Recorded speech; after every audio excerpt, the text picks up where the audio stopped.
Bonjour à tous et bienvenue sur Étoile Guidance. On se retrouve aujourd'hui pour le tirage général du mois de septembre concernant le signe des poissons en signe solaire, ascendant, lune ou Vénus et comme d'habitude, conservez uniquement ce qui vibre avec vous. Allons-y, c'est parti pour nos amis poissons sur ce mois de septembre.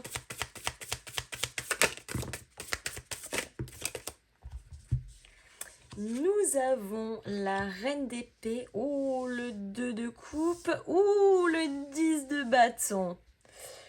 Bon, on rentre quand même dans ce mois de septembre avec une énergie assez condensée, on va dire, parce que la reine d'épée, elle fait preuve de perspicacité.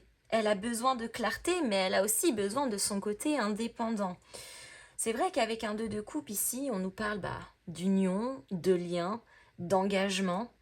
Et avec un 10 de bâton, on nous parle de surcharge, une forme de pression, de responsabilité qui nous oppresse. Alors, ce qui m'interroge ici, c'est est-ce que dans un lien que l'on pourrait entretenir, peu importe la nature de ce lien, que celui-ci soit familial, sentimental, pro, peu importe, est-ce qu'on ne serait pas un petit peu en train d'étouffer dans une forme d'engagement ici? Parce qu'on sent qu'on en a ras le pompon, qu'on en a plein sur les épaules, qu'on a vraiment besoin d'une bouffée d'oxygène et, pardonnez-moi l'expression, qu'on nous foute la paix 5 minutes.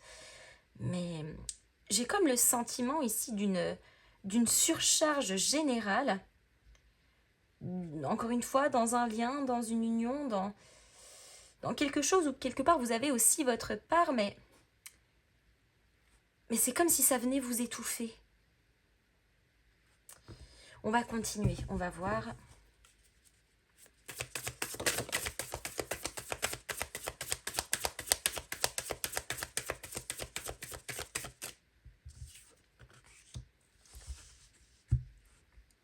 Le 10 de denier. Ok. Parce que pourtant, là, on a quand même la notion de prospérité. Le 10 de denier, c'est on est bien. En tout cas, déjà, sur le plan matériel financier, on ne se pose pas de questions. C'est plutôt à l'aise. C'est vrai qu'avec un 10 de denier, normalement, c'est une organisation qui est mise en place. Ça roule. Ça se déroule.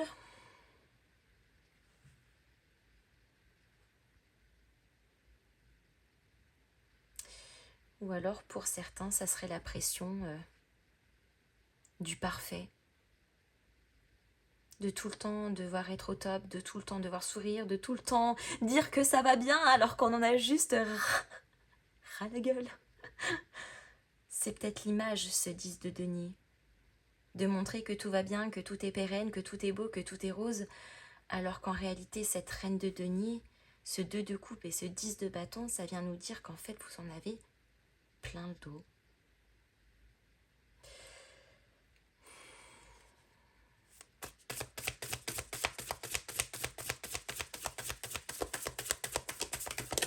Plein le dos, mais peut-être quelque part, on continue de se surcharger davantage parce qu'il y a une notion peut-être de valeur suite à cet engagement. Ça pourrait être aussi une notion budgétaire ou financière.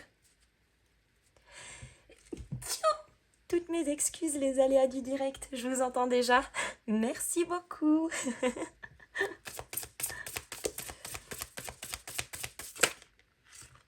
Ouais, 7 de coupe. Je vous sens complètement étouffée, mais à la limite vraiment de suffoquer. Parce que le 7 de coupe, on se perd avec un 7 de coupe.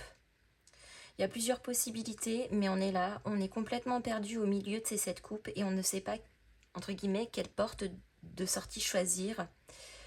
Mais justement, le 7 de coupe nous invite, même si on ne sait pas, c'est surtout pour ne pas se disperser davantage. Donc là, il y a peut-être aussi besoin d'une prise de position qui va devoir être effective assez rapidement, ne serait-ce que pour avoir au moins une narine hors de l'eau, le temps de pouvoir sortir la tête complète.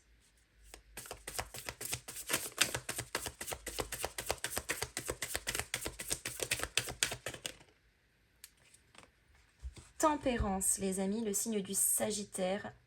On est en quête d'une circulation énergétique, d'un truc qui se met en place et qui roule, qui nous apaise. En fait, dans l'image, on est censé avoir une organisation justement pour que ce soit plus flex, pour que ce soit plus apaisant, pour nous dégager du temps. Alors qu'en réalité, on est sur tout l'opposé. Peut-être que l'on montre une image que l'on aimerait avoir, alors qu'en réalité, on est surchargé sur nos épaules, surchargé de pression, surchargé de responsabilités, surchargé peut-être de tâches. Et encore une fois, les amis, ce n'est que l'image, hein, vous transposerez ça par rapport à votre situation personnelle, mais en fait, c'est lourd sur mes épaules. Je ne sais pas comment vous expliquer, mais on en a marre. On en a marre.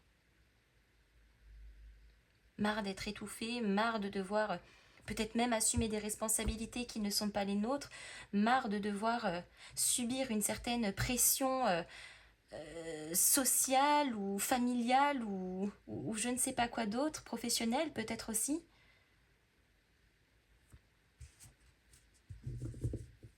Et on essaye que tout soit parfait, mais j'ai le sentiment que dans ce lien, ça ne sera, pour l'autre ou pour la situation, jamais parfait malgré tous les efforts que vous faites. Oh là là.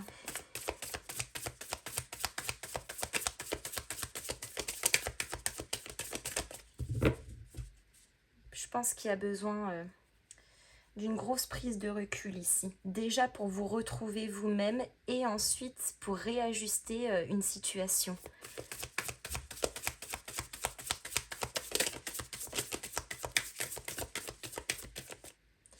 Deux de coupe, 9 d'épée. Ouais, c'est le lien qui est problématique ici. Hein. Le lien ou l'engagement ou les accords qui ont été trouvés de manière commune. C'est ça qui génère de l'anxiété, du stress.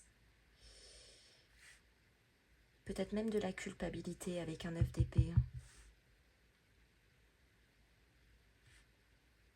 Une forme de culpabilité, de se dire je prends sur mes épaules, il faut que j'y arrive, il ne faut pas que je lâche parce que sinon je vais me sentir coupable, j'y serais pas arrivée. Non, non, non, non.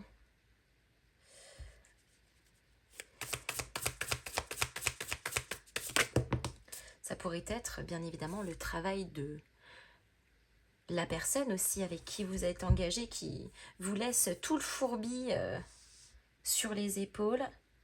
Ouais, le 2 de denier. Vous faites, punaise, vous faites comme vous pouvez. Hein.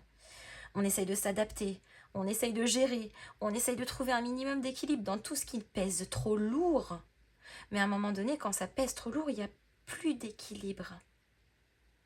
Et là, c'est la prise de conscience qu'on a sur ce mois de septembre. On est épuisé.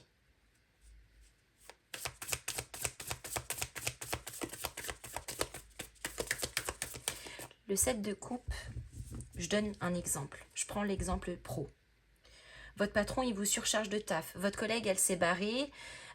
Du coup, vous récupérez toute sa charge. Ça fait le boulot de 2 personnes pour une seule personne. Bien évidemment, reconnaissance nada. Hein. Pas d'augmentation de salaire. Hein. Vous faites le boulot de 2 personnes, mais vous êtes toujours payé la même chose. Et puis, en plus de ça, on vous met des deadlines. On vous colle une pression de ouf malade. Ok ? Vous êtes là, vous aimez votre job, vous voulez faire bien, vous voulez redresser la barre, vous voulez qu'on soit fier de vous, vous voulez être aussi fier de vous, se dire punaise, j'y suis arrivée toute seule. Mais ce 7 de coupe, il est là. Et ce 7 de coupe, il est en train de vous dire attention, là, on est en train de tirer la sonnette d'alarme. On arrive presque au point de rupture, au point de saturation. Et ce 7 de coupe, il vous propose des solutions. La solution numéro 1, dire à monsieur patron, bah non, tu te débrouilles. Il y a une collègue qui est en congé, et bah tu te débrouilles, mais tu recrutes quelqu'un. Parce que moi, je ne ferai pas le travail de 2 personnes, c'est pas possible. Donc, puis ça ne rentre pas dans mes fonctions non plus. Hein. Bon, voilà, après, bien évidemment, vous ajustez. Deuxième option, bah, dans ce cas-là, on va peut-être bien penser à un moment ou un autre de changer.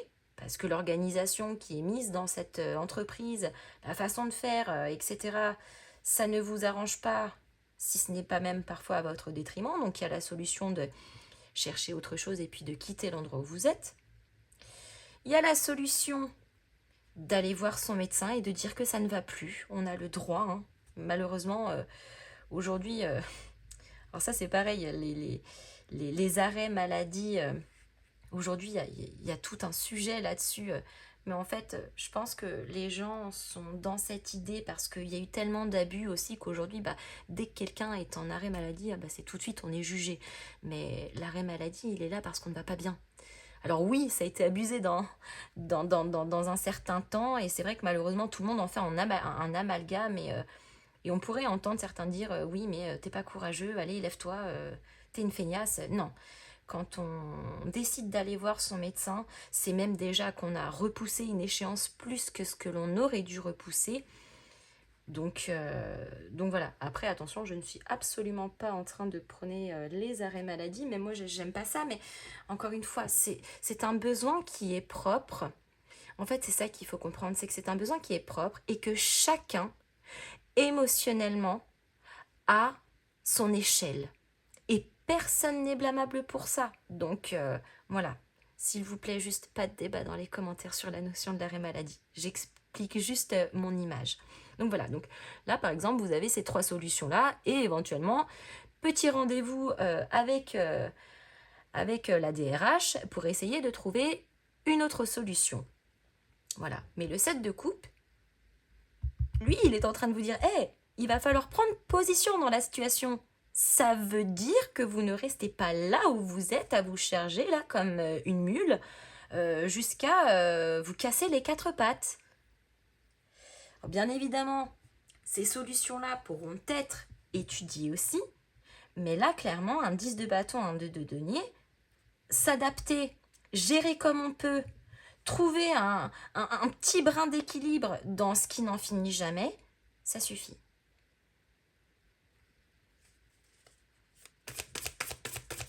À un moment donné, on est deux aussi, hein. Deux personnes, ou vous et une situation. Mais là, il y a un engagement qui est pris des deux parties. Donc, votre part de responsabilité, parce que vous en avez une évidemment, c'est de se diriger sur ce set de coupe, de nous inviter à prendre position sur quelque chose qui n'est plus possible. Et la contrepartie de cette autre responsabilité, eh bien, c'est de trouver une solution.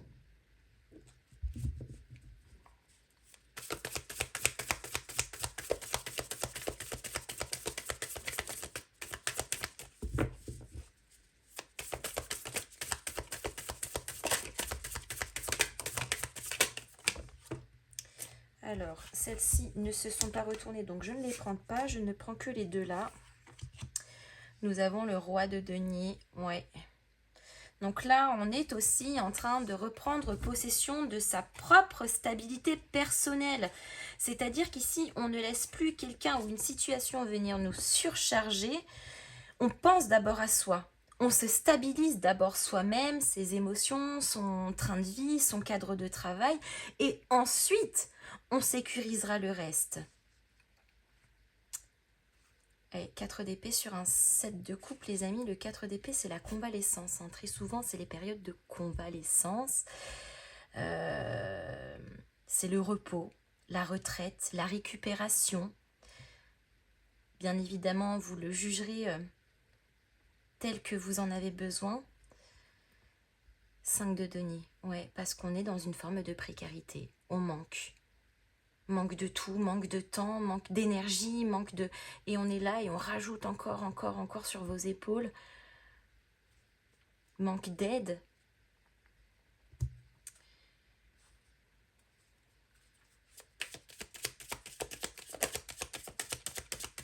On se sent seul, pas entendu, pas écouté, pas reconnu.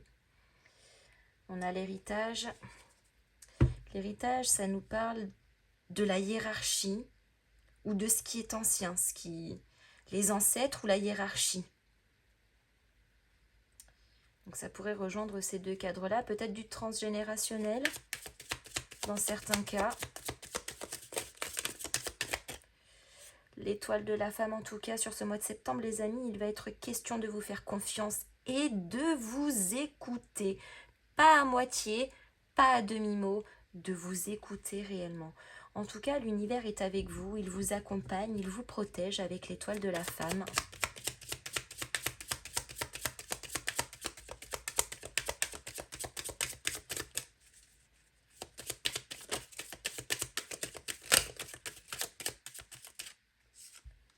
Le changement. Ouais, ça va secouer du cocotier, hein. Moi, je vous le dis parce que la situation comme ça, de toute façon, on sent que c'est plus tenable pour vous. Donc, heureusement qu'il y a du changement, j'ai envie de dire. Un départ. Un départ du cadre, un départ de l'entourage, un départ matérialisé peut-être aussi différemment, hein. Ça peut être un départ temporaire, bien évidemment. C'est pas forcément un départ définitif. Mais en tout cas, nous avons la clé entre les mains. Il suffit juste de la mettre dans le trou de la serrure et de bien vouloir l'actionner pour ouvrir une porte. Une porte de sortie, une porte, un sas de décompression. Et on a les honneurs. C'est tout à votre honneur, les amis. Vous n'avez plus rien à prouver à qui que ce soit ici. Ni même à vous-même. Vous en avez déjà fait beaucoup trop. Et déjà rien que pour tout ce que vous avez fait, vous devriez déjà être fiers d'avoir tenu jusque-là parce que chapeau, hein. Mais nous ne sommes que des êtres humains et nous avons tous nos limites et personne n'est blâmable pour ça. Et ce sont des limites qui sont propres à chacun. Nous n'avons pas tous les mêmes seuils de tolérance par rapport à ça.